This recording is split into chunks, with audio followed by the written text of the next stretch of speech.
Okay, so welcome to Python Challenges. This is difficulty level 4, and we'll be looking at iteration throughout the most of these challenges. And again, remember these build up, so you'd be expected to use maybe some sequencing in here, some selection, obviously variables, user inputs, and things like that. One thing that you need to be using throughout a lot of these challenges now is this sort of planning sheet. You can find it on the link to the resources.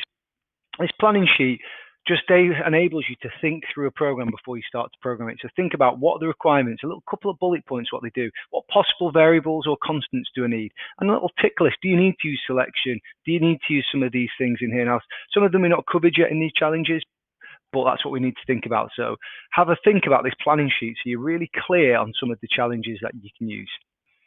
Okay, paired programming task. See if you can create me a hangman game. And the rules are there. Give it a try. So this is the game which I've created. You might have something completely different, but still works, which is great. You should have used that planning sheet to help you do this. But you can see here what I've done is I've got a secret word. I've got the guesses, which are space, and I'm telling it each turns. I'm using a while loop instead. I could use a for loop if I wanted to as well here.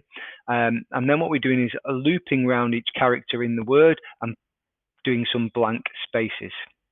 This then says if we've won or not, because then we've guessed all of them right. This then is getting the user guess, and then what it's doing here is finding if the guess is in the word. If it is, it puts it in the missing letter in. If it isn't, it'll say wrong minus the turn, and then obviously if you use your 10 turns, it will say you've lost. The code here you can see it shows how it's won.